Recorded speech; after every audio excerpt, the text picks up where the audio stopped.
we are in the boardroom at 500 Mapleton for our on-the-road site visit for the Moncton REIO group tonight. So this is Doc Braces, just finishing the final preps to their boardroom at the back of their orthodontist here, Doc Braces. Brand new building, 500 Mapleton, and we're excited to find out more about the building. Dave Gallant is getting everything set up for the Facebook and Twitter social media information session. And wow, I love this room. Look at the cupcakes and drinks. Thanks, guys. We're running a test. Love this beautiful 52-inch TV. I mean, we don't even have those in most homes. They have it in their boardroom, staff lounge here at Doc Braces. So officially, this is the Wikipedia definition of social media. I'm going to read it off here, but it's basically social media is an umbrella term that defines various activities that integrate technology, social interaction, and construction of words, pictures, and audio. So it's really just a fancy way of saying that social media is essentially having conversations online. But why should we, including myself, really care about social media? What does it have to do with me? How does it affect my life? Well, essentially, social media is word of mouth on steroids. There's over 500 million minutes spent on Facebook a day, which is incredible. I don't know how people find the time to do that much. As well as on Twitter, there's over 3 million tweets a day. Now, for some of you who aren't sure what tweets are, basically it's sending 140 letters or 140 characters a message out to, we call it Twitter, the universe, I guess, of Twitter, for everyone to see. So really, where can you start with social media? There's 1,001 different social media sites out there that you can use, and it's almost like organized chaos. There's so many different sites you can organize your profiles, but you can get so caught up in all these different sites that you really lose focus of what you're doing. Yeah. So two really good sites to start off, very basic level, would be Facebook and Twitter. Why? Basically because they're absolutely free or very inexpensive, depending on what you're doing with Twitter. It's where the majority of people are.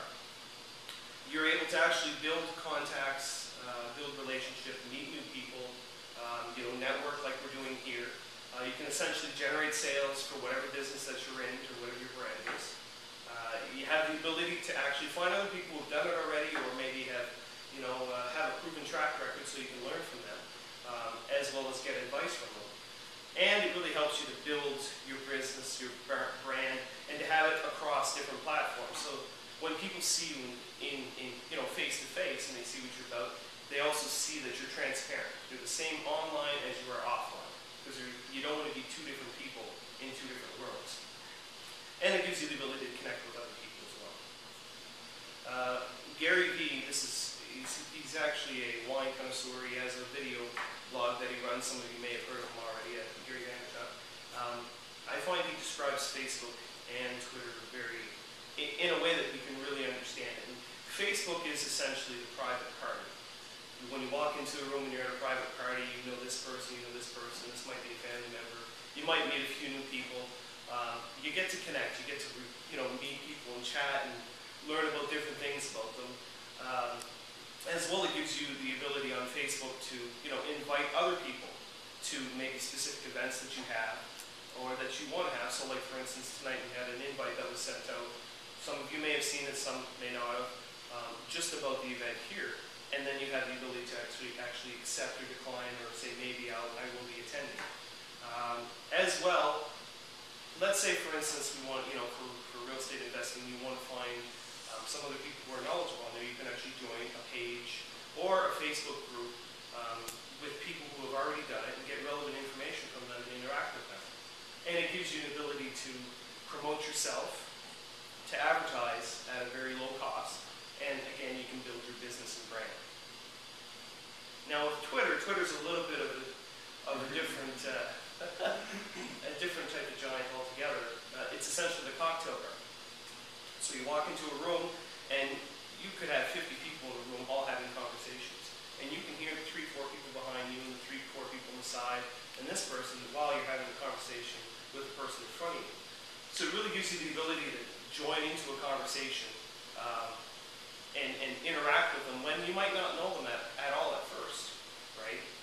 It gives you that ability for people to hear your voice, to actually know who you are, to know what you're about, and again, keep your brand consistent across different levels. As well, it depends on the reason that you go into doing it. You know, you could be doing it for personal, or you could do it for business or a professional sense. I'm finding that the lines in social media now is personal and professional. Before we used to be able to have a line where this is my professional life and this is my personal life, but where everything is becoming so integrated, you really have to be who you say you are. And people do want to know the personal side of you because they want to know what you're about. They want to be able to trust you.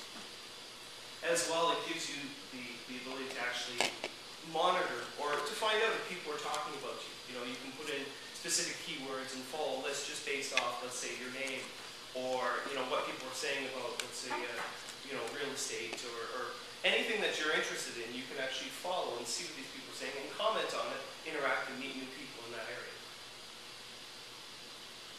So really, first steps, how do you actually get set up on Facebook or Twitter? Well, the first thing is you need to decide if it's going to be for personal use or professional use or both, right? And like I said, the lines are they're very close together now. So what you need to do is for Twitter or for Facebook, you can actually set up your account. Then from there, you need to engage people in conversation.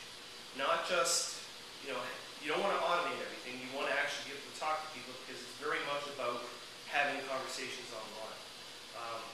I've done a lot of trial and error with, I'll use an example, and some of you may not know what it means, but RSS feeds, for example, are basically, let's say you're on a website and you like the information that's on there and it's relevant to what you're doing in your audience, you can have that automatically go into your Facebook or your Twitter account without you doing anything.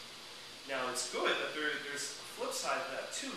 If you do that too much, people don't actually get to hear your true voice. They only see what you're putting in there, right? So you know that they're not getting to know the real you, right? So it's good to have certain things in there that are automated, but really this is about you having conversations with other people and people getting to know you. When you're in Facebook, you can create events, you can create a fan page, groups. Groups are a little bit different than fan pages. Groups, I find fan pages are more on the professional side of things, a little more business oriented. Groups can be business oriented, but it's more like a community or like a forum, essentially, where you can have conversations with others and finding information without, you know, just pushing your product. But a Facebook page gives you the ability to actually find yourself on Google outside of Facebook.